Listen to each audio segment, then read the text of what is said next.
Selamat malam Bapak Ibu. Kembali pada malam hari ini kita akan melakukan renungan malam dengan tema bertobatlah dari segala kejahatan. Kali ini ayat firman Tuhan kita akan baca dari Obaja pasal 1 ayat 17 sampai dengan 21. Bapak Ibu, mari kita persiapkan Alkitab kita dari Obaja pasal 1 ayat 17 sampai 21. Kita akan membacanya secara silih ganti. Namun, sebelum kita membaca dan merenungkan firman Tuhan, kita akan berdoa. Mari kita berdoa. Ya Bapa, yang tahta dalam kerajaan surga, puji Tuhan untuk karya dan kasih anugerah Tuhan untuk tiap kehidupan yang kami alami hingga saat ini. Terima kasih Tuhan telah berkenan atas hidup kami.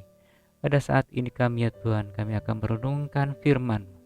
Urapilah kami, sehingga apa yang kami baca dan kami renungkan turut dengan kehendak Tuhan. Di dalam nama anak-Mu Tuhan Yesus Kristus, kami berdoa.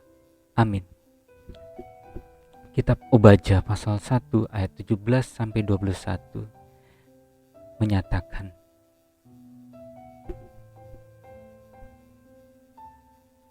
tetapi di Gunung Sion akan ada orang-orang yang terluput, dan gunung itu akan menjadi tempat kudus, dan kaum keturunan Yakub akan memiliki pula tanah miliknya. Kaum keturunan Yakub akan menjadi api, dan kaum keturunan Yusuf menjadi nyala api, dan kaum keturunan Esau menjadi tunggul gandum. Mereka akan membakar dan makan habis sekalian, dan dari kaum keturunan Esau tidak ada seorang pun yang terlepas, sebab Tuhanlah yang berfirman demikian. Maka orang-orang tanah Negeb akan memiliki pegunungan Esau, dan orang-orang daerah bukit akan memiliki tanah orang Filistin. Mereka akan memiliki daerah Efraim dan daerah Samaria, dan suku Binyamin akan memiliki daerah Gilead. Orang-orang Israel yang diangkut ke dalam pembuangan akan memiliki tanah orang Kanaan sampai ke Zarfat, dan orang-orang Yerusalem yang diangkut ke dalam pembuangan yang ada di Sefarat akan memiliki kota-kota di tanah Negeb. Penyelamat akan naik ke atas gunung Sion untuk menghukumkan pegunungan Esau, maka Tuhanlah yang akan mempunyai kerajaan itu. Demikian pembacaan Alkitab. Bapak Ibu sekalian, kita mungkin pernah mendengar atau sering mendengar pepatah, siapa menabur angin akan menuai badai. Artinya, barang siapa melakukan suatu perbuatan, pasti menanggung akibat dari perbuatannya itu.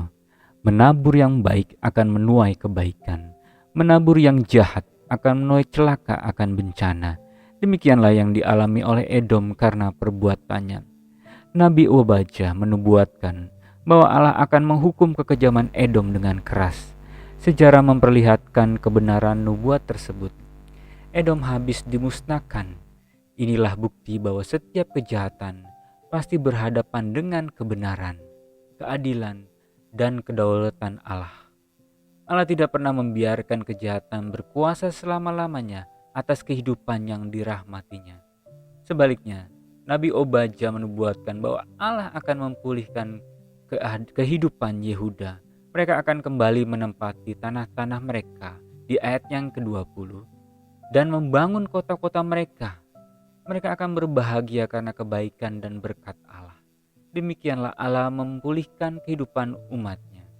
Malam ini Bapak Ibu, kita belajar dari konsekuensi yang diterima Edom atas perbuatan jahat yang terus-menerus diperbuatnya. Yang pertama adalah, taburlah perbuatan-perbuatan yang baik sebagai ketaatan dan syukur kita kepada Allah. Percayalah, setiap perbuatan baik mendatangkan sukacita dan berkat bagi kita. Yang kedua, Allah tidak menyukai kejahatan. Karena itu, Ia menginginkan kita untuk bertobat dari segala kejahatan. Maka kini sebelum kita terlelap dalam tidur, mintalah ampun kepadanya atas semua dosa dan kesalahan yang kita perbuat. Jangan lagi kita mementingkan diri sendiri dan mencelakai sesama. sebab Ia tidak akan membiarkan kejahatan tanpa hukuman. Akuilah Dia di dalam hidup saudara, di dalam hidup kita, dan biarlah kita dituntun dalam rahmat-Nya. Tetapkanlah hati untuk hidup menurut firman-Nya, sebab Allah menjanjikan penyertaan dan pembelaan bagi setiap orang yang hidup sesuai firman-Nya. Mata Tuhan tertuju kepada orang-orang benar, dan telinganya kepada teriak mereka minta tolong. Mazmur 34 ayat yang ke-15. Bapak Ibu, demikian jauh renungan kita pada malam hari ini. Kiranya Bapak Ibu semakin diberkati Tuhan melalui renungan malam kita pada hari ini. Selamat malam Bapak Ibu. Namun sebelumnya kita akan berdoa untuk mengakhiri renungan kita pada malam hari ini. Kita berdoa, ya Allah, tolonglah kami untuk bertobat dari segala kejahatan. Berkatilah kami, lalu ya Tuhan, jangan pernah tinggalkan kami. Kami percaya Tuhan tidak akan meninggalkan kami. Kalau pada saat ini ya Tuhan kami mengalami pergumulan, Tuhan topang kami ya Tuhan. Kiranya Tuhan senantiasa menganugerahi kami untuk kehidupan kami yang penuh sukacita ya Tuhan. Dan semua itu seturut kehendak Tuhan. Jauhkan kami dari segala mara bahaya Tuhan, dan kiranya Tuhan kami akan beristirahat ya Tuhan. Kiranya Tuhan melindungi kami dalam tidur istirahat kami pada malam hari. Di dalam nama anak-Mu Tuhan Yesus Kristus kami berdoa dan mengucap syukur. Amin.